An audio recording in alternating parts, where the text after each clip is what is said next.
One of the things that we did that was probably the best client win ever was we did a leaflet, a little flyer. We were in, I can't remember, we were in Shoreditch somewhere, and we did a little flyer advertising for a designer that we just printed and chucked around the local area. And this was back in the day when Twitter had its first kind of UK office. It was just opening a UK office, and someone from there picked it up and went, "Oh, this looks cool." Got in touch with us and said, "Oh, do you want to work with us on some stuff?" So that's how we picked up Twitter as a client. Wow. And because you were looking for a designer. We were looking for a designer, and they just happened to be in a coffee shop. So, do that stuff, get it out there, and, people may just happen upon it. Hello, welcome to Creative Minds episode 4. I am joined by Ross Popejay, who is going to talk to us about his life as a creative director. Welcome, Ross. To kick things off, what I'd love to start with is kind of just an overview of the kind of career life today. Where did it start? Where are you now? And then we can kind of dive into a few bits on the way. Yeah. So it's been a bit of more of an unusual kind of career path, I would say. So I kind of went through that typical thing at school where, you were kind of okay at art. So then it kind of lent on, oh, right, okay. Well, I mean, that's the only thing you're kind of good at. So maybe do that a little bit more. So that was kind of the pathway. I went off and did a foundation course in art, kind of like, before the university thing. Which was in Bourneville in Birmingham, in the chocolate factory, right? Which is amazing. Oh, yeah. And then after that, we kind of, myself and a friend, kind of did an accidental traveling experience around Asia and Australia. Why was it accidental? Well, we meant to go for 6 weeks, and we ended up doing a year. Right. So we just kind of kept on extending it. Some legal issues? No, we got there and thought, oh, it's actually quite nice, isn't it? Like, the commute to work was kind of like, oh, it's beautiful. It wasn't a kind of banged up abroad situation. No.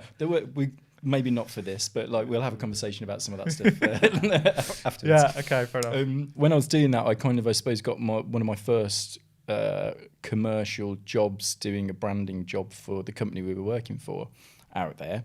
And did a bit of that, but also I kind of had that time to evaluate what was happening. I was due to go back to Leeds Met to do graphic design when we came back, and I kind of got back, and I can't really recall the reasons why, but I decided not to do that, and instead I went off. I think I got worried, and so I went off and did a combined honours course in business and computing. Okay. Instead, yeah, which is a little bit left field, with art as kind of an attachment to it.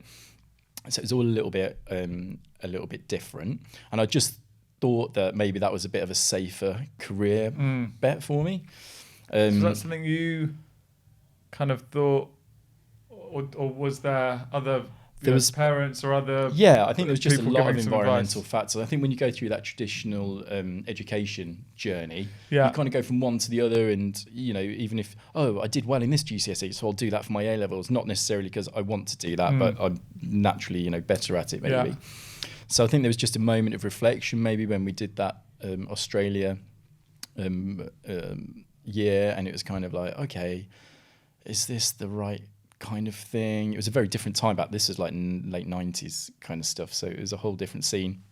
I really wanted to do illustration, but got told the only job that you'll have out of this is children's books, and there's loads of people doing that, and that's it. And then there was almost a boom in illustration, in advertising, like that came after that. So I came back and thought, right, okay, I'm going to do something that's a bit safer potentially, and spread bet, and maybe there's a bit of a theme throughout life about that kind of, doing a bit of a spread bet on everything. So I came back, did that, and then the other theme is like kind of a serendipitous thing that happens. So I ended up getting a job for a company called Triton who make showers, like they're like one of the biggest. Rings a bell, but okay. Random, but it was kind of in the Midlands where I was, and my sister was there doing a grad scheme, and I went in for a summer job there.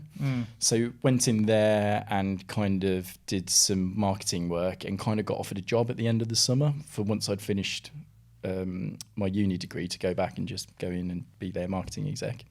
I got a bit of a baptism of fire because I went, oh yeah, great, wicked, don't forget to an interview. I'll just do that. Yeah, it was easy. So I went and did that, and like the first day was kind of like, oh hey, this is your boss. She's going on maternity leave, so you need to You're the boss. understand her role. And I literally, I was in my dad's suit. It was kind of like never written an email, and it was like, okay, you're going into the MD, the sales director, and the marketing director as your boss. And I was like, okay. And it was like, and you're in charge of the retail side of the business, which is about 25 million quid's worth. And I was like, okay. And the consumer advertising and the PR. And I was like, okay. It's like going, you're very aware of just no university. And they're like, you'll be fine. You've got a good support network. So I did that while she was on maternity leave. And it was intensely stressful, but it exposed me to a lot of things like really quickly. And I remember like at the end of it, she came back and I basically handed my notice in going, I'm so sorry what's happened. And like, this is where I'm at. And she was amazing. She just turned around and said, look, you've done the hard bit. You know what you're doing now. And so then she said, well, what we'll do is we'll split the role and I'll support you on some accounts. You take the lead on them and you do the same for me on some of the other accounts. And I'll take that weight back off. And she was incredible as a boss, just learnt so much from her. And then the next serendipitous move was we had an advertising agency that was in the Midlands called Big. And then we worked with them on our consumer campaigns. And then they said, oh, do you fancy coming and working for us? So then I went over there as an account manager in the ad agency. And then through a series of circumstances, very quickly kind of got up to a group account director level in there and kind of reached a bit of a ceiling. So it was a bit Make that sound like it was quick and easy, it was pretty quick. And no talent required. I'm sure that wasn't the case. It was quite, again, there was circumstances and stuff. I tended to find myself quite a lot of the time going in and doing a bit of firefighting on certain things as certain clients and stuff like that, which was great. I enjoyed that. Doing good work. Yeah, I think so. Yeah, there's I have a big thing about people buying risk, and I think that happens a lot in all industries, in particular ours. There's a reason why a client will come to us or come to you because they see your body of work. They believe that you're going to get it done. There's less risk for them on any of those projects. And that was kind of the same in that agency. It was kind of like, oh, maybe Ross is a bit of a safe pair of hands here, or he can help kind of sort situations out. Right. So that was really great, and it was really good work. They're the agency that did WKD back in the day. Okay. That created the brand WKD. It's not around anymore. Well, it is, but it was that whole kind of, there was a really created interesting... the category. Yeah, because it was all Bacardi breezers, and it was all very targeted towards the female market at that point. And then they went, actually, let's switch this around and focus on the male audience, because the female audience is just going to buy it anyway because they like the taste of it. It's sugary, it's alcoholic. So they actually did that switch around and kind of, in essence, grew that brand from that positioning. And were you involved in that account? So everyone would kind of like work across the different accounts depending on what was needed and stuff as it kind of went through. And they went on, I wasn't involved in this, but like they went on and did Domino's. They did like the helicopter thing, the first kind of drone delivery back in the day and stuff like that. So they did really nice stuff for kind of being an agency outside of London. So did that. And I kind of got to a point where I was a bit like, okay, where do I go here? We've kind of stagnated a little bit. And this was kind of late 20s, I suppose we were at this point. And then myself and a friend from uni, she was a graphic designer, we were just like going, oh, should we go and set up a thing? So we're like, yeah, go on then. So we had like kind of 6 weeks worth of money, I suppose. So we said, okay, let's move to London and see how we go. We've got 6 weeks. And if we've run out of money, we need to go and get a job.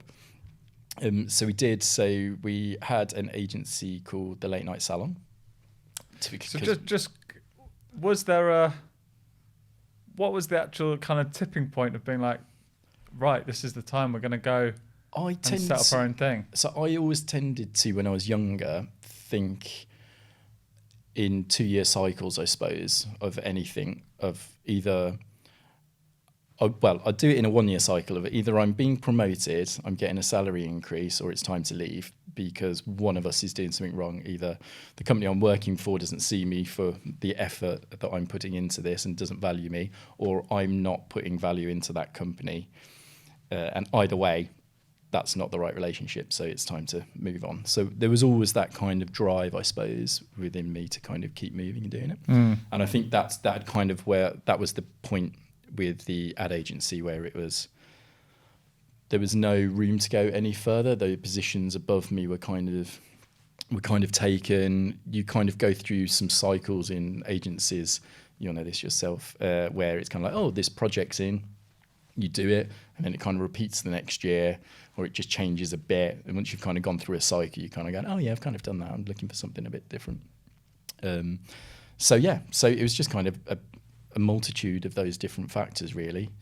And yeah, just don't like staying in one place. Fair enough. Too long. So then we just like moved to London, and we're just like, right, who do we know anyone? No, not really. I left that ad agency with very much, I don't want to take clients. I always hated that viewpoint. I always feel that kind of stuff does come back to you. It may have been the worst strategic decision I've ever made, but it was one of those things where it was kind of like, it just didn't feel right with me. So we literally started from scratch. A clean break, like going, new city. Hey, yeah, cool. Do you want a business card designing kind of stuff, or do you want a website? And we'd always kind of be doing. And was stuff. the focus more on anything anyone had? We were literally, but like branding. Anything. Design. Website. We did early on. We did Jackass was about, and we did like some little display ads, interactive display ads for them. We had no idea what we were doing really at that time, but we just stayed up all night, which is part of the reason it's called the Late Night Salon. Okay. Just going for it and seeing what happened. We kind of got into a bit of a gaming world off the back of that, and did little micro sites for games and stuff. What at this time? So the partner, she was more design side? Well, no, at that point we kind of both did everything. It was really lovely. It was a really beautiful little world to be in. We'd kind of wake up in the morning, do a little bit of exercise to Buena Vista Social Club. It was like really cool. It was like super nice. And then we would like basically just go, right, what needs to be done today? And we'd both just divide up the work, get on the tools and just do whatever needed to be done. She was a lot more classically trained as a graphic designer, because I had done something different at uni. So she'd take the lead on that kind of stuff. And then I'd kind of amassed, lots of client services, strategy skills from my ad agency, and also being client side has been like super valuable to me all the way through my career. But there's two of us, there was work to be done. What skills do we need to do it? Let's just crack on and do it. Yeah. Did it feel like, okay, this is a business that we've started, or did it feel, we're a pair of creative guns for hire, let's, get the work in and do it? Or did it feel like you were trying to build something bigger? So I would say that, again, like the not taking clients with you thing, this is the second thing that we should have had a vision and a strategy for why we existed and what we were going to do. We didn't, because it was all about, can we pay our rent next month? Right, what's available? What's the lowest hanging fruit to allow us to do that? So I think we'd always been a little bit bigger than just the two of us, because actually a lot of the stuff that we started off doing is quite digital. So we always needed devs involved and like more of a team of people, which were all freelance. But also a lot of the people that we knew at that time also had full-time jobs. They were kind of doing it in their evenings as well. So it's kind of like, again, adding to that kind of late night thing. So yeah, there was no thought into it. There was definitely some drive and direction of what we wanted to achieve, but without any real strategy of how we were going to get there, I think. Yeah, I don't think that's... Well, just reflecting on, my story of starting Bear Jam, it's almost... That's a bit of a luxury item, isn't it? In terms of, let's sit down and create a vision or a strategy. You're just like... got to pay the rent. I think there's loads of things, and I get it a lot when we go to different events and stuff, and people kind of say things like, just pick the clients you want to work for, only do the work that's true to you, and all of these beautiful things. And that is a real gift to be able to do that. To be able to decide who you want to work for, decide what kind of work you want to do, then that's great. But I feel that is something that you have to work very, very hard, and then there's a moment in your career, hopefully, where you get that opportunity to do it. But it's not as easy as saying that on day one. No, I think it's like, you've got bills to pay. Right, how do you do that? If you're very lucky, you've kind of come out of it with a very nice black book, or the right people in the right places and stuff.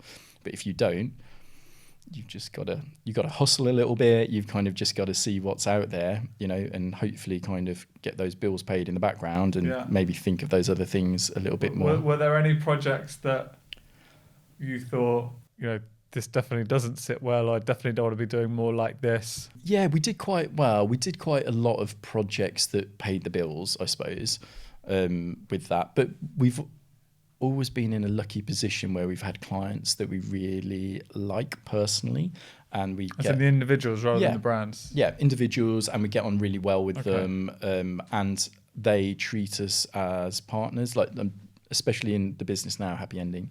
But even back then, we had that relationship. We worked with an energy drink called Emerge, which was, we got involved in a digital pitch for it, and it was those times where it's like, I think we need a website. We've got a few grand to make a website. So we went above and beyond and went, this is what we think. And they were like, wow, that's wicked. And then I said it was a tiny little product that barely was on their register. And it was for a company who were called Cot, who were like a big drinks manufacturer. So they would make everyone else's drinks for them, all the supermarket own label and stuff. And they'd run some little brands themselves. So their biggest one at the time was Old Jamaica Ginger Beer. And then they'd have a few other little brands that they would. And Emerge was a drink that they'd made for the co-op. And then the co-op, I'm pretty sure it was the co-op, said, oh yeah, we don't want it anymore. So like, okay, well, we'll just run it through the wholesale market and it would tick along. And I think at the time it was doing something like 3 million quid a year in sales. So, it was there, but it wasn't really a player. And we'd done this little web brief. And then I said to them, look, what's your marketing budget? And it was something horrendous, like 10 grand or 20 grand or something like that for the year. And I went, okay, give me that theoretically. And then I'll come back to you and I'll tell you what I would do with that. So we did that. And took them back a plan, a strategy with, and it kind of went all the way down through into the comms plan and the tactics. And they were like, okay, yeah, cool, let's go. And we used a series of different kind of strategies to kind of make us bigger than we actually were. And the big thing behind that was to actually convince the malts, the large supermarkets, to trial the product. Because we knew that at its price point, people would pick it up, the demographic that we were targeting, but it just needed exposure. It needed to be on shelves. So we did a series of different things that allowed us to do that. That would convince the malts to take that on. And then it really took off, and we took them through their first TV advertising, sponsorship models, we worked the NME loads, and all of these really wonderful things that really amplified them as a brand. And by the time we'd finished, it had gone up to 30 million. Wow. And it was literally from that. Just I guess it then became more than the 10 or 20 grand. Yeah, exactly. Budget, each year it kind of grew based on the sales of the drink and stuff. And then the other thing that I think is just like super important, and what we try to take to everyone that we work with, is over delivering. Not at the point of like, sacrificing, doing stuff cheaply and stuff, but more we get overly excited about stuff.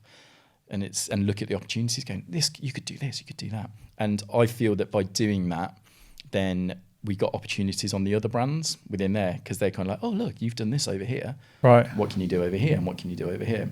So we had a really great relationship with them, doing everything from games conferences through to sampling. We'd run sampling events for them and all sorts of, crazy things. So when you're doing this, you're wearing a lot of hats.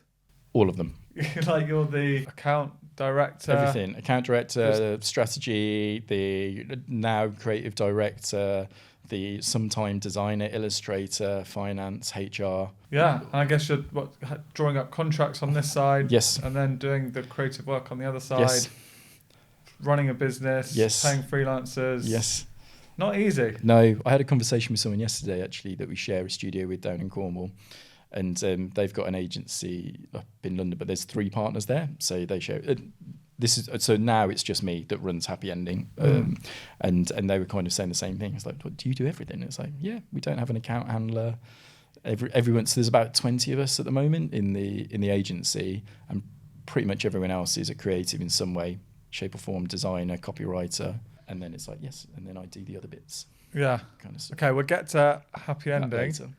but that blows my mind a bit. Yeah. So late night salon. So that was all great. Yeah. And we ended up growing that So business. you've grown this business, huge success. And we ended up, one of the fun things that, which kind of we'll come on to a little bit later as well, is one of the things that we did that was probably the best client win ever, was we did a leaflet, a little flyer. We were in, I can't remember, we were in Shoreditch somewhere, and we did a little flyer advertising for a designer that we just printed and chucked around the local area. And this was back in the day when Twitter had its first kind of UK office. It was just opening a UK office, and someone from there picked it up and went, "Oh, this looks cool." Got in touch with us and said, "Oh, do you want to work with us on some stuff?" So that's how we picked up Twitter as a client. Wow. And because you were looking for a designer. We were looking for a designer, and they just happened to be in a coffee shop. So, do that stuff, get it out there, and, people may just happen upon it. And we ended up doing all sorts for them. We There's did some beauty in getting Twitter on a real world. Piece of paper. Exactly. No digital at all. Yeah. The power of print. And we grew them. We did some really interesting projects with them. We did one that was but back then they were a really small team, so they had that kind of startup mentality, which was brilliant. So they would look at stuff, because obviously Twitter has a pretty heavy brand guidelines, and it was, no offense Twitter, it was pretty boring. But they would look at stuff that wasn't in there. So they went, well, we don't have any guidelines around illustration, so let's lean really heavily into that, and then that gives us the opportunity. So we made a strategy book for them that was going out to all the agencies, and in essence it was called Planning for the Moment, and it was about telling people that things come up, but you know about them in advance. So if you just plan for them, then you can kind of piggyback onto those trends that are happening. And it was pretty much all illustrated apart from the body copy. All the headlines were illustrated. It was all hand-drawn kind of stuff. So it was really, really different to a lot of the other stuff they were putting out. And this is only because them as a client at that moment were okay with going, look, we'll ask for forgiveness later if people have got a problem with it. And they took it into this huge meeting over in the States with all the big C-suite people, and it was kind of like, oh, people are going to go, what's this? This is it. And then they went, this is great, let's do it in 7 languages, let's get it rolled out across the world and stuff. And then we were like, did we hand draw all of those titles? Oh my God. And it was kind of like, oh no.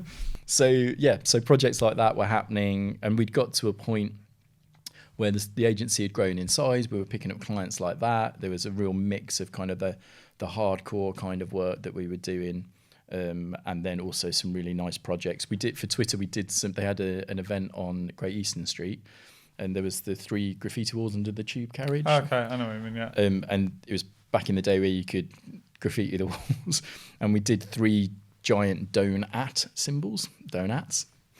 Made of donuts, and they had an event inside their Village Underground, and then throughout the week we would just eat the donuts. So it's kind of like this living artwork thing, and we did like tweet merch shops for them and designed loads of cool merch for them and stuff like that people could buy with tweets and stuff. So yeah, there were some real fun projects that went on there. So at that stage, where were you in terms of kind of creative process? And you make it sound like it was all kind of we'd established organically. Some actual kind of process by that point, I suppose, just to manage some of the other clients that we had that were maybe a bit more traditional kind of corporate size clients. And the Emerge client started to get big, so we needed proper account handlers in to manage that traditionally. There was an awful lot of things happening, loads of different projects happening across that. So a lot more process came in. Gone were the days of the Buena Vista Social Club and working all night. It was a bit more structured, and we had our own in-house dev team, we had our own in-house graphic designers and stuff. So it was a much more kind of like traditional model. Right. And how was that for you? So it was good. It was at that point I switched more over to like a CEO role, just because the whole business had changed and there needed to be a lot more on that side of things. Where we needed to have those kind of high level conversations with clients. They needed it structured. They wanted strategy behind it. They wanted that level of stuff rather than just creating. And that was okay, but I felt like I started to miss the creative side. So I'd still input on creative direction and idea generation and stuff, and I've always been really, really keen on that. But I wouldn't be doing like graphic design work. You know, there was a team of people doing that, and then my business partner Tori, she would be heading up that side of things. And then we kind of did that for like 7 years, I think we were. Right. And from a kind of, sounds like you like some great work was coming out of the agency, and then that was building the clients and the success of the clients. Yeah. So what, brief comes in, what did it look like? It would land on your desk? It would typically land on my desk, or if it was an existing client, it would go through like the account management team, and then we would like kind of run with it, do the kind of traditional stuff, really kind of scope it out and do all of that kind of stuff, and then we'd feed it into like a normal, right, it's going into the creative stage, kind of do that kind of feedback loop through that, and then if it needed to go into a production stage, or we would, if we were doing TV or something like that, we'd kind of get a production company in for us. We'd do quite a lot of stuff ourselves in-house, and again, that's always been something that's been an underlying thread, and that probably came from us starting off without any money and going, right, we can't afford to outsource this, so we need to learn a new skill real quick, and we'll nod to the client going, yeah, no problem at all, we can sort this out for you. Oh my God. How do we do it? Sounds like that was kind of in the... That's in the DNA. In the DNA of the agency. Yeah, and we did a TV ad for Emerge, and it was kind of a little stop motiony thing of the cans coming to life. So it was born out of, do you remember the dancing cans from it the 90s or 80s, 90s? And we basically recreated them as Emerge, but we made it all ourselves, like the prop building and stuff, and had a couple of fishing wires with the little glasses on and stuff like that, and green screen. Does it exist somewhere? In the studio? YouTube? It does exist somewhere, yeah. And they were just dancing along, kind of like to whatever was going on. To you singing. So we literally, we literally did it all, which is kind of crazy. And back then we did for Emerge, I think we did one of the first. I don't know for a fact if it was FMCG augmented reality experiences from their can, and we'd brokered a deal with a partnership with Warner Brothers for a film called Pacific Rim, which is like big robots versus monsters kind of thing, and we had their robots like smashing out of the can, and then you could control them like a little mini game and stuff, and like take photos and share them and stuff. But that was like super early on in any AR development kind of stuff. So we were doing some quite interesting stuff, but again, we would kind of keep that dev in-house or in a really small select, and a lot of that was driven by budget. Really, and also our passion to understand how it works. And I can't sit in front of a client saying, oh yeah, this, and without knowing the exact details of what's going to happen. Might not know it to the level of a dev, but I kind of understand the scope of it. Yeah. And for me, that's always been important, so that I can really relay that and have those conversations with clients. There's nothing worse, and I would see it when in more traditional sized agencies, where you'd have account handlers there going, oh yeah, cool, well look at that. And then they'll go back to base and they'll be like, right, we think we're going to do this. And it's like, that's impossible. Like, that's just not within scope. You get it in your stuff, I'm sure, all the time. It's like, oh, we'll sort that out in post. But you're in a position where you go, no, that isn't something. It's a lot easier and cheaper. I get in a lot of trouble when I say that. Let's shoot that. Let's shoot that again now for 5 minutes rather than spend 3 weeks trying to do it, and it will look terrible. So do you think that, I feel like a bit of a David and Goliath. You've got traditional agencies, but then you're bit more scrappy, just kind of killing it. 100% that. Yeah, and we were scrappy. Yeah. What was the secret sauce? Was it the structure? Was it the passion? Was it the creativity? It was the passion, I think, to deliver, and the passion to do something.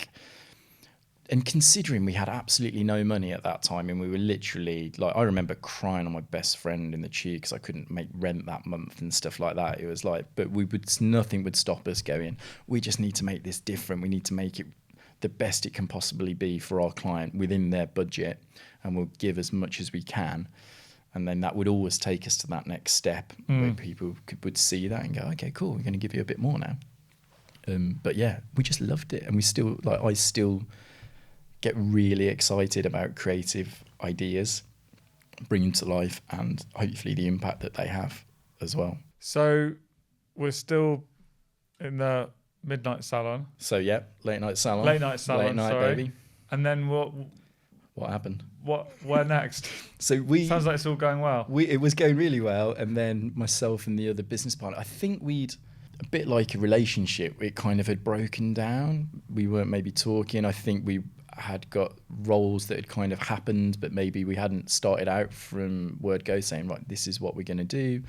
And that lack of that vision and long-term strategy of actually where we want to go. So had the two of you ever at this stage sat down and said, what We'd do we want from ourselves? What do we want from the business? Where are we going? Yeah, we had, but I think it had been done quite lightly, and then you kind of leave that meeting or wherever it is and kind of get on with the doing. And then 3 months later, you Back in the weeds, as it were. Yeah, let's go and have a little chat about this again. Oh, nothing's changed and stuff. Like, it genuinely is like a relationship. Yeah. And then at the end of it, you go, right, do you know what? Maybe neither of us are really enjoying this that much. You know, we'd shifted from that wonderful, even though we were working incredibly hard, kind of almost party atmosphere and the excitement of it when it first started, to now kind of like ticking boxes. We had a team, they come with cost. So then you have to do certain work to make sure that you're kind of getting that revenue in, and you kind of get into that place. And it's kind of like, okay, cool. I just don't think we're enjoying this anymore. And we just had a conversation about it. And we told the team, and everyone's going, what do you mean? And everyone else around us going, what do you mean? Like, you're kind of flying. You've put all this work in, and you're just getting all these like big brands and doing really interesting stuff. You had the conversation. The outcome is we're Let's just breaking close it up. Yeah, calling it a day. Yeah, and neither of us really had the money to kind of like buy the other one out, that Right. kind of thing. So we just said, we'll just shut it. So we kind of made sure that we stayed open long enough to make sure the clients that we did have went elsewhere. You know, had a nice handover with other people. We made sure that everybody that worked for us, we kept it going until they got new jobs in different places and stuff like that. And then we just kind of closed it down. It's great. I mean, how? So what year was that? So that was 2014. Right, and it had been going for 7 years. Yes, we years. started 2007. So that's a long time. Yeah. And I imagine, that's 7 years of waking up every morning thinking about the business, the work, the delivery, and all of those. Yeah, we kind of matured quite a lot, I would say, in that 7 years, and had a lot of fun. We used to, when Enemy was there, we'd go to the awards ceremony, and Dave Grohl would be like doing guitar solos on the table next to you and stuff like that. It was like, there was a lot of fun that we had in that time as well. And I think, I suppose the more grown up it got and the more serious it got, and there has to be an element of money that kind of comes into that to kind of keep it going. It lost its enjoyment. Yeah, I mean, it feels like an incredibly brave decision. Like, when you look back on it now, how do you reflect on it?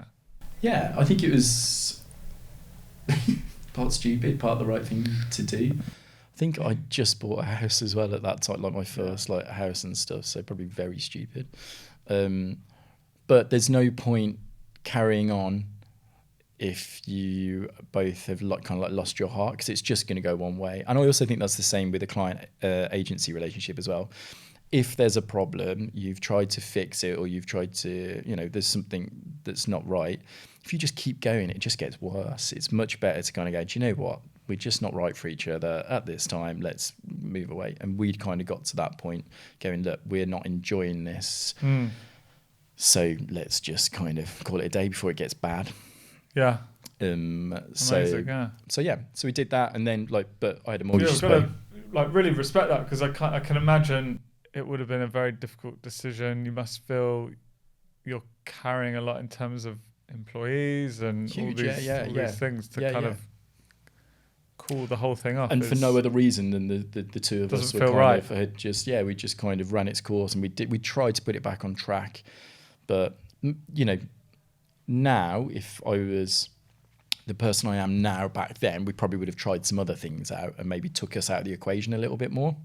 Okay. And maybe brought in some other people. Yeah, brought in some more senior teams and stuff. But there's always a finance balance with that stuff. You know this as well, right? You kind of great, we'll get some senior, but they come with a hefty price tag. So then you kind of back into, right, now we've kind of got to bring that revenue back into to make sure we're covering that. We always had a real long-term viewpoint on salaries as well. We always liked lots in the business. We were just overly cautious, kind of like from those scrappy first days and not being able to pay the rent. We then became really like, right, we want to make sure we've got a long period just in case all of the work stops tomorrow. We don't want to have to then tell people to go. So the bigger that amount goes with those senior people, the scarier that is as well. And yeah, I think we just lost the love was the main thing for it. Okay, so new chapter. Turning over the new leaf. Mortgage payment comes in. It's like, what have we done? This is ridiculously stupid. Why we do that? And on the personal side, where are you up to? So I just bought a house in East London. Recently married. Okay. Going through that kind of journey. So yeah. Stupid time to do anything. But I also think that those moments happen. There's always, you've probably had it yourself, there's certain moments where those things are the point where it's kind of like, oh right, we're doing this, so there's a big decision that happens at the same time because it's a big critical time in your life for change. And so they kind of probably married at the same time. So now it's kind of like, okay, cool, well we had an agency last week, we don't have one this week. We've decided that we were going to let go of the clients, and just make sure they were looked after. But, equally, we probably weren't really going to continue with the work. We stupidly said, I don't know why we did this, we weren't going to use any of the work that we'd created as well as a starting portfolio. So like on the Monday, it was like, right, I've got absolutely no work to show. I had no personal design work or anything because I'd gone off any of that kind of stuff. So it was, you can't really talk about strategy on a website or anything. You can, but it's not the most compelling thing in the world. So then it all started again, basically from scratch in 2014 for me. We called the agency Happy Ending. So who's we? So we is just how I describe the agency because I hate saying I call it's just a horrible thing you probably do all the time. So we called the agency Happy Ending. Which is a brilliant name. Let's hear the... It's multifaceted, I like to think. Yeah. So the giggles in the... it is designed to create a bit of impact, which we've seen, and it happens. You say happy ending to somebody, especially somebody in a big office or something, and who's maybe a PA or somebody and passing a message on, and it's like, what? Has someone got happy ending on the phone to you? What's been going on?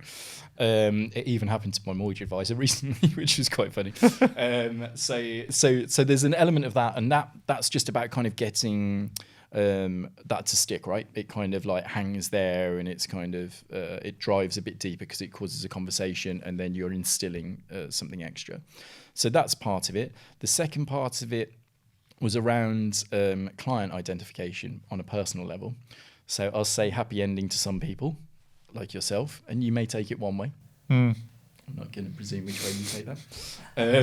And then other people go, oh, wow, that's so cute, like fairy tales and stuff like that. And then instantly I know what level I'm on with them. I can kind of go, okay, cool. I know where we lie here. I get a snapshot of the person, instantly. And then there was a serious reason behind it, which I suppose it kind of stemmed from my client side stuff, where it was around delivery. And actually we worked with so many people who were so busy, and they would do stuff and it would never get properly interrogated, it would never get properly measured, and decisions would then not come from that. So it should be like, we did this project, did it work? Yes or no? Yes. Okay, great. So we should just amplify it, right? So if you want to increase those results. Or no, it didn't work. Okay, what are the learnings from that? Okay, let's make sure we don't do that, and maybe we do a total juxtaposition to what we were doing to see if then that works. But it was trying to get across to clients, it's really important to kind of have that feedback with the agency as well, and to make some decisions about, is this good work? Is this working work? As opposed to just being pretty work. And making sure that there was time in people's schedules to really do that, rather than like, oh yeah, but I've got another brief for you. So, okay, cool. What happened with the last one? We delivered it. That's it, right? It's so much like, I mean, some of the things that we've made, and I'm quite active on telling clients not to do work. So a lot of the time I'll go, I do not think you should do this. I think you should save that budget, put it on your Christmas party. It will do much more for your business there, and staff morale or bonuses or whatever you want to do to it, than us making this video that 30 people are going to watch. Oh no, they should probably do the video. They should 100% do the video, but with Park you, the print, and then millions will watch it as opposed to be. So I'm a big advocate of that, and a lot of that is driven to. And it builds trust if you're. Yeah, and it's just pointless. Actually, not selling because it's the right thing to do, the right outcome for the client, then they're just like. Yeah, and one of our is it a value? I don't know. One of the things that we kind of really focus on is to get our clients promoted.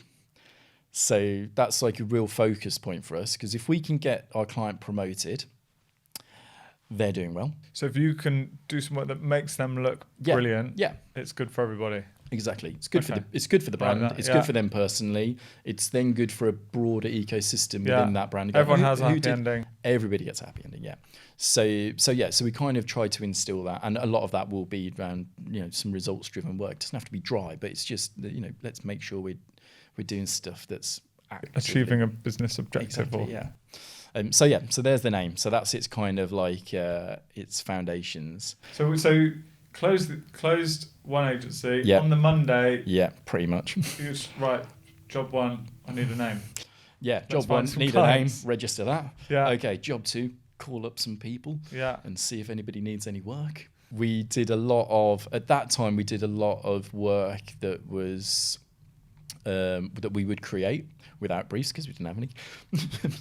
And we'd kind of go so to just doing people. speculative stuff. Yeah, lots of spec work. And we just go, look, we did this. We thought you might like it. What do you think? 98% of that stuff doesn't work or land. One of the times that it did land was we did some with a friend of ours called Dolly, who's an incredible illustrator. And we worked together to try and get this off the ground, where he did some posters around Planet Earth 2 when that was out. Oh, yeah. And they were really nice. And then I just presented them to the ECD of BBC at the time. I was like, how did you get that meeting? I just found him on the internet and just basically cold messaged him and said, mate, these think they're nice. What do you reckon? What, and just attached to an email? Basically. What do you think? Yeah. And he went, yeah, I like him. And he's the only person that's ever done this to me. He said, make the logo smaller though. It detracts from the illustration. I was like, sweet. And he goes, we'll run him. And I was like, okay, sweet. So that was how we kind of got BBC as a client. Yeah. I think that's the only time that's worked maybe. But yeah. So we were doing quite a lot of that kind of work. We were doing quite a lot of film stuff, like film postery work and stuff at that time. So why did you decide, if you're going doing speculative stuff, I mean, obviously BBC, stellar client to work with. Yep. What was it that you thought, Planet Earth 2, that's the one, let's go after that? That one was, me and Tony were having a conversation. He was just watching it and he was just starting to sketch. And I was like, cool, let's make this something and let me try and get it in. Yeah. For that. So sometimes it's pure creative idea-led stuff. And it's like, that's a nice thought. Let's try and get it live. And then sometimes it will be contacts. And it's like, I know somebody out here. Let's think about what might work for them. And let's just get it as a talk about. We don't have a brief, right? So we don't know the ecosystem. We don't know all the other things that a brief does. But what we do know is what the world is seeing, and we can also interpret that and show, look, we think we know your brand from an outward perspective. We'd love to know it from an inward perspective and take it forward. I guess from the back catalogue of work and understanding how clients and businesses work, you can probably fill in a few blanks of a brief. It's not, I think it's good advice to people to, do something speculatively, have a go, create something for a brand you like, whether it's a little ad or a poster for a film, whatever. I think it's good advice to kind of challenge people to do that. Yeah. What they might not have is that experience of, the inherent experience of what does this thing then need to actually do. Yeah. And I guess, although you're doing it speculatively, you kind of must have known, I imagine this is what the BBC need this thing to do. Yeah, and we would always kind of then go on, and I would naturally kind of go, okay, then you do this with this, then you do this with this, and then there's some opportunities over here to be able to do this. So it's not like just, here's a thing. it's like, how does that Here's a run? pretty thing. Yeah. How is that campaignable? How does that kind of come to life in other places? How does that create headlines for you? How I'm assuming that these might be some objectives that you're trying to do, and this is how I would see this piece of activity delivering on those objectives.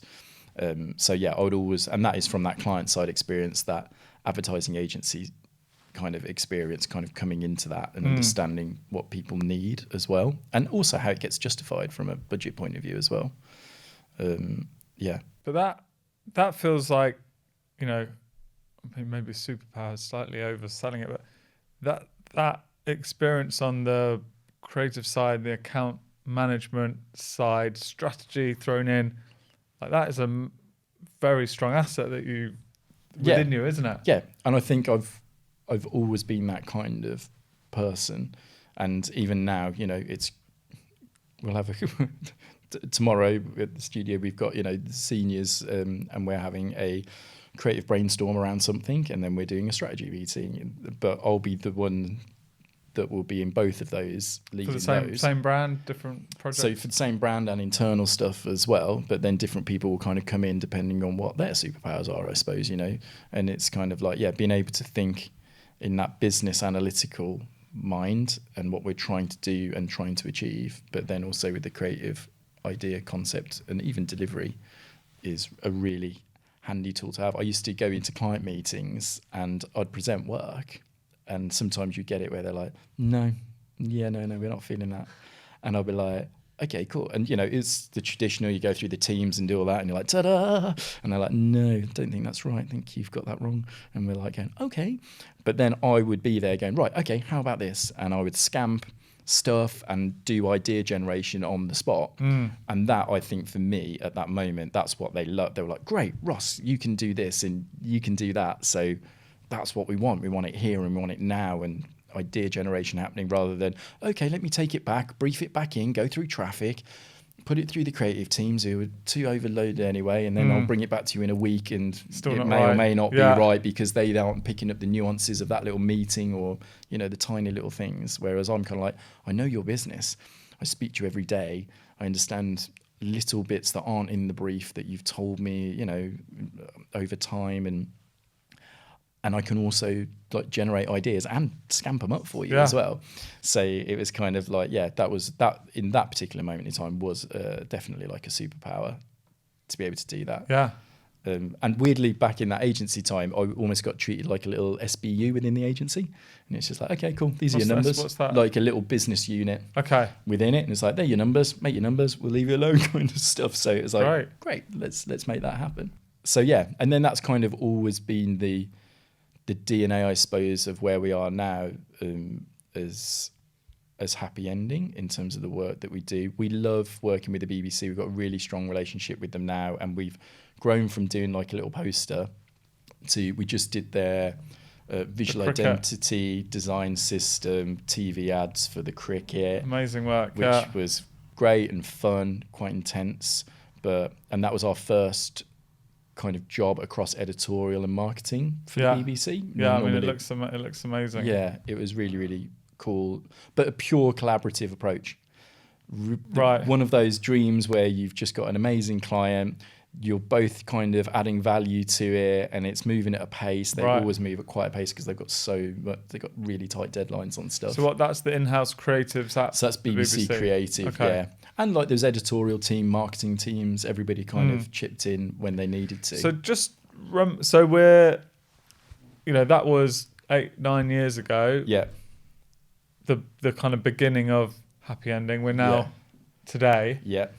Just jumping those years to, and I know a lot's happened, including a move from London down to Cornwall, and we'll talk about that. But just whilst that BBC job has come up, I'd love to just hear you talk about the agency's process of, okay, guys, we've got a brief. What are we going to do for this one? So typically kind of like when we get a brief in, I suppose there's a variety of different briefs that you get. So you'd worked with the BBC. Was it competitive? Did they come to you? They wanted to work with you, or was it out for a bit of a tender pitch? With the cricket stuff? Yeah. So no, we've built a kind of a reputation within that team. So we do the Six Nations for them each year now with their TVC stuff and art direction. We built some art direction for them around the American football when they were covering the NFL stuff, the London games that they were doing. So we've kind of got a bit of a history along with that. They came to us originally with us to make a TVC for them for the cricket. That was the original ask, and we'd threw a few routes at them. They picked the one that it was, and then it actually then went, we think this can be a full identity like for cricket for the next few years. So can you do that now? So we were kind of then like managing both of those at the same time. So just back a step. You said you kind of threw a few ideas for that ad. So what does that process look like? So we'll kind of get a briefing from those guys.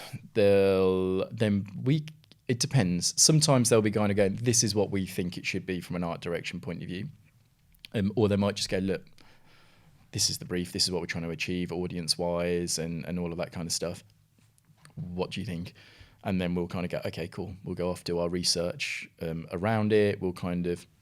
So for cricket, it was one of those where there's a real traditional audience in there, you can imagine them. Yeah. But they were British kind of gentlemen. Yeah. Exactly, of a certain year, very traditional, very into it kind of stuff. They'll bleed cricket kind of people. But their part of their remit, being a broadcaster, public service broadcaster, is to kind of make sure it's open for everyone. So they're like, we want to try and kind of encourage, that younger demographic, maybe to try it out and showcase it to them as well. And that's kind of, so in that particular route, that's what we were trying to balance. So loud, bright RGB color palette, with this quite aggressive kind of styling, lots of monotype in there.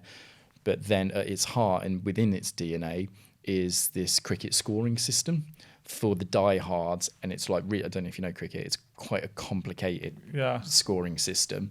So that was for them. They're going to watch it anyway. But if they do see this and they see those little icons going around, they'll be like, oh, yes, I know. That's my world. I know that.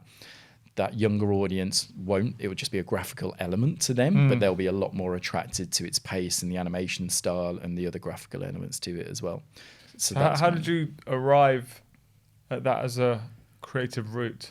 So for us, we kind of then drill down. I suppose we will always start with audience, and we'll always start with having a strong DNA.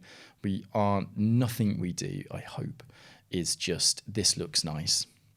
It will always have a purpose to be in there. So we'll always work off a DNA core, and then we'll build on top of that. And we sometimes have clients who just want something, and they're just like, oh, just do this for us. And it's kind of, okay, cool. But we can't do that because we need to take it a step back and build some DNA into this. And the main reason for that is it just makes everything else a lot easier. So that you can, if it's so once you've cracked that, then you can do outdoor, you can do socials easily. You can actually, and it moves it away from the graphical language to kind of other things. Whether it's written word or lots of other kind of areas. It's not just a print. It's like if you do a logo for someone, it's a stamp, but it's like if there isn't an essence of something in there, then it's really hard to build out an additional language beyond it. And if you can't build out that additional language, you're just left with a stamp on stuff that doesn't resonate with anyone at all. And it actually makes it really hard to do other things. Like, oh, now we need to do it on packaging. It's like, well, you got a stamp in a corner.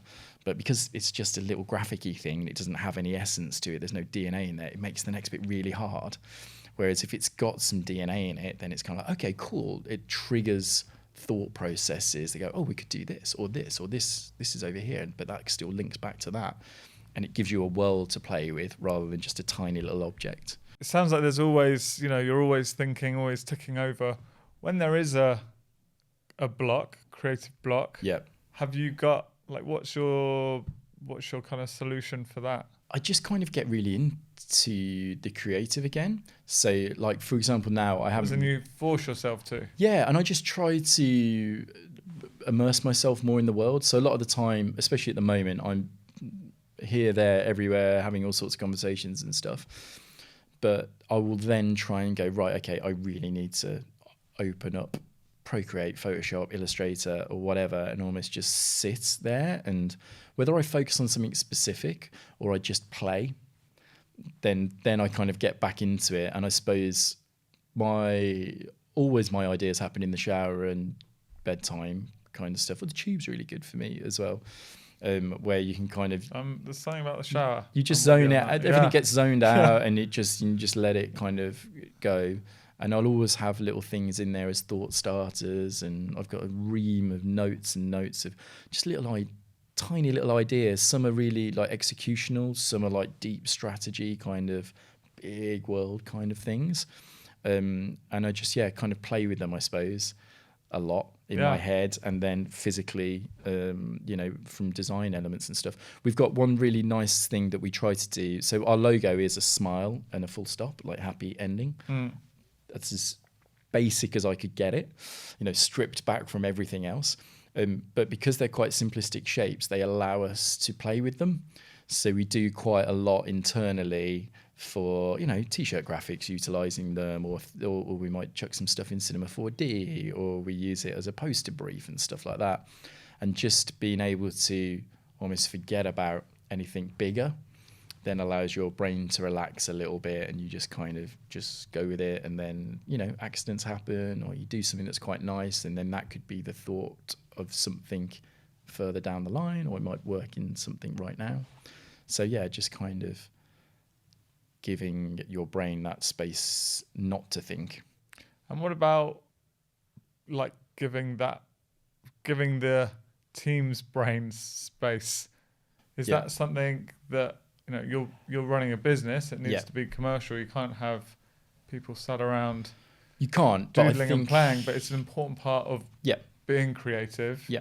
How do you balance that? So it's a bit of a fine line, but we try to. So a lot of the times that's where we'll use this happy ending kind of logo as a bit of a cool, and it might just be an R&D thing. It's like, cool, this is someone's seen something and they just go, this is cool. Like, for instance, recently the new Procreate animation software has been announced, Dreams, I think it is. And all of our WhatsApps and everything are like, whoa, this looks fun. So I don't know what that is. Sounds like I should do. So it's like, Procreate. No. So Procreate's like a drawing application on the iPad. Right. And they're launching an animation version of that next month. That's there to like really help like cell frame animation and stuff. So our WhatsApp lights up and everyone's kind of like, oh, this is so cool. This is cool. So that will be like, cool, we need to find a reason to play with this. I see, for that. And that'll be across everyone. We used to have a thing called Creative Fridays, and depending on how busy we get, depends on whether they happen or not. We did one the other day actually, which was nice. And we kind of have a time limit. And again, I find there's a huge thing, especially with some of the junior creatives coming in, around that commerciality and the timing. And it's like, oh, cool, you have 3 months to do a nice visual identity. It's like, no, we got 3 weeks.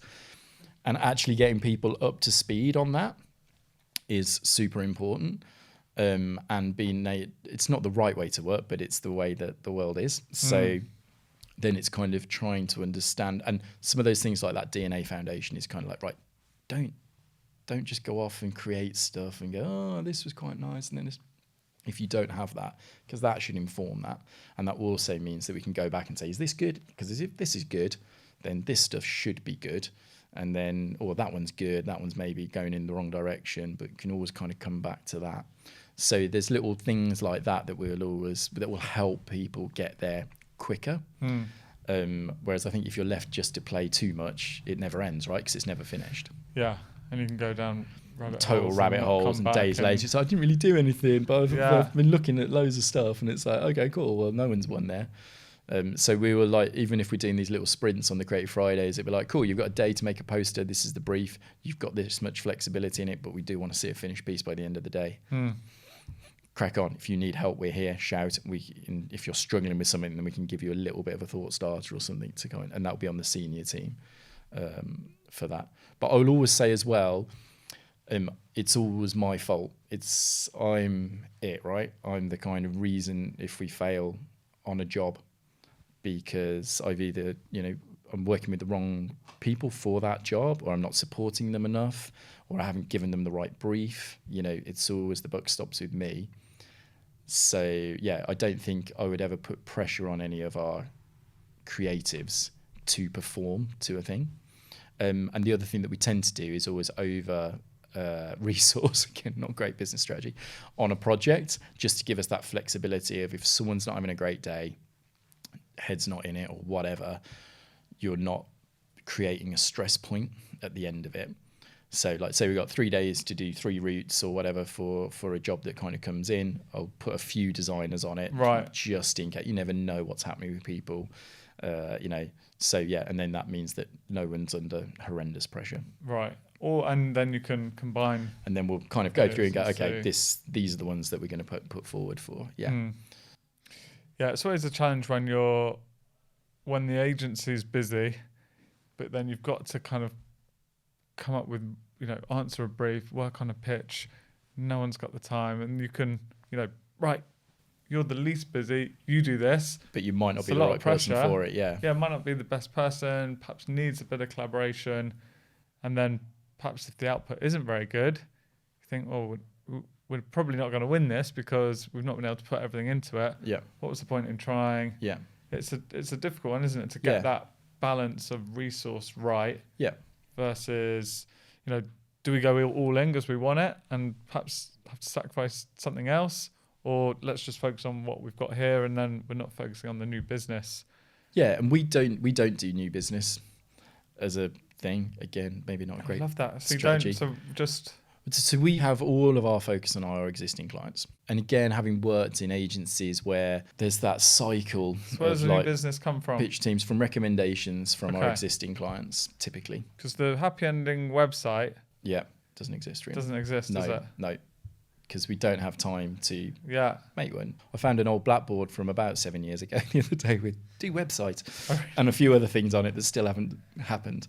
So yeah. So that's because you haven't got time to do it. Yeah. Or is it because I was like, I wonder why Ross has done that. Maybe it's kind of it's a bit of elusive, Nope. quite mysterious. No. Like I know they do good work. Yeah, But, but this you know, this isn't telling me anything. I've Googled happy ending and Yeah. I've gone in a weird. And I've got into a total different, Yeah. yeah. But that would be us. We're like, we should do a website. Oh, why don't we do a fake brothel website? That'd be fun. And then you're kind of like, okay, cool. But yeah, so no, we just don't have time for that at the moment. We very, very much focus on working with our clients, delivering for them. And typically, this is something that's, you'll know, like working with larger clients, there's lots of other opportunity. So we work with Adobe a lot on a lot of their stuff. But once you deliver for one team in there, then you naturally get an introduction into another team because you've been shared internally or the work's been shared internally.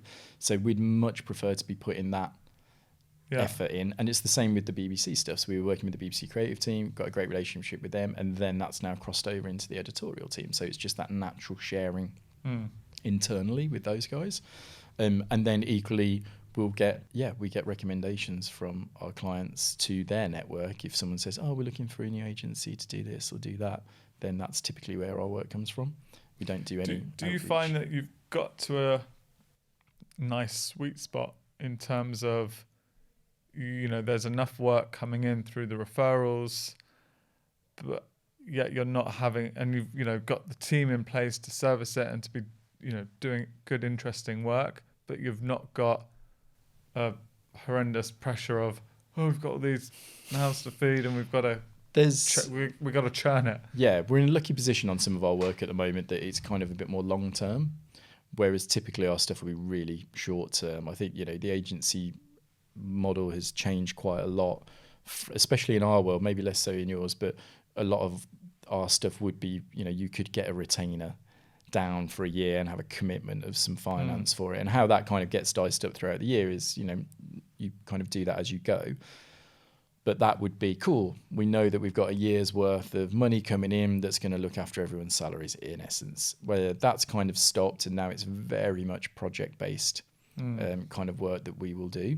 So I think there's always that worry. And I think when you've started something, there's always a worry that it's going to end next month. And it's like, oh my God. So there's always that fear of not saying yes to everything. But equally that gets you into trouble sometimes as well. So being able to step away from some stuff and go, do you know what? I just think we're going to overstretch ourselves here. We want to keep talking to you, but we want to add value to your business, not add stress.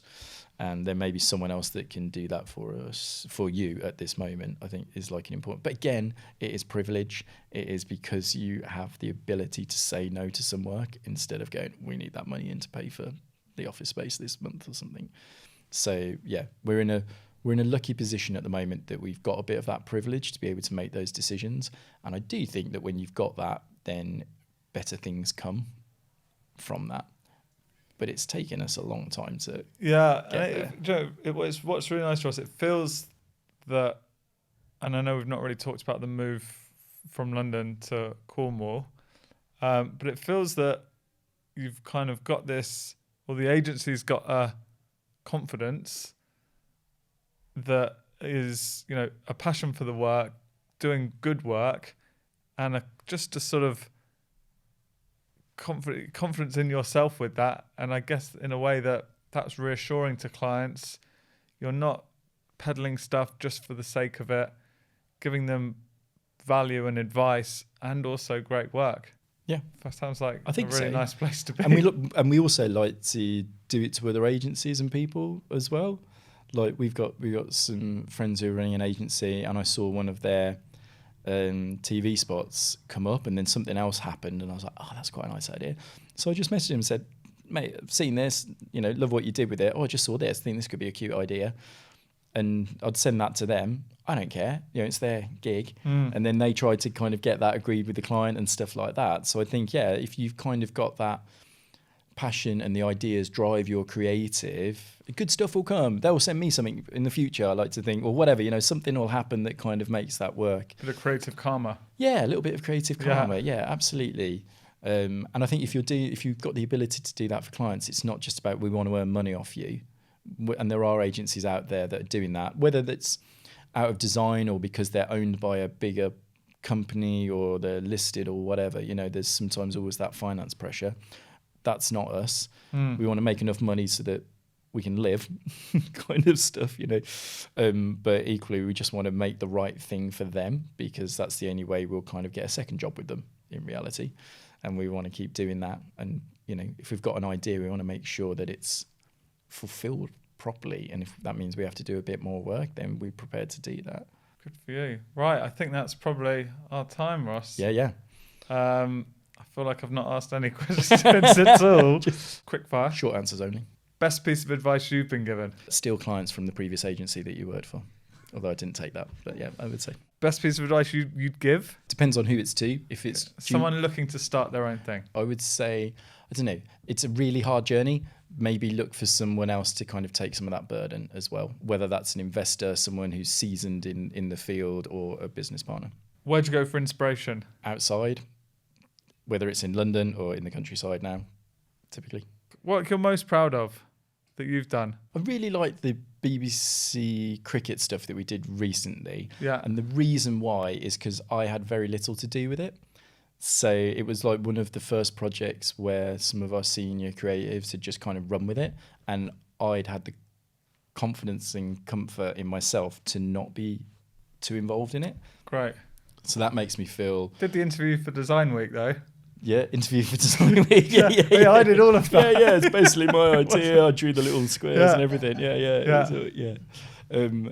Yeah. But I think that was a real nice moment there. Yeah. But I think also anytime that we get anytime that we get a big client on board, then I kind of feel proud again of the agency, because it's like, oh, cool, they trust us. And they must be seeing something within us that kind of does that. So I think that's a really nice place to be. Okay, final question.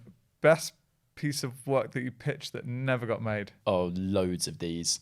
One of them changing Twitter to Titter for breast cancer awareness, I think would just have been like, you wouldn't even have to have changed Twitter because you don't ever see the word Twitter anyway. It's just a concept kind of thing. Anything that's kind of got a really simplistic idea, I would say, from that. Right, that is it.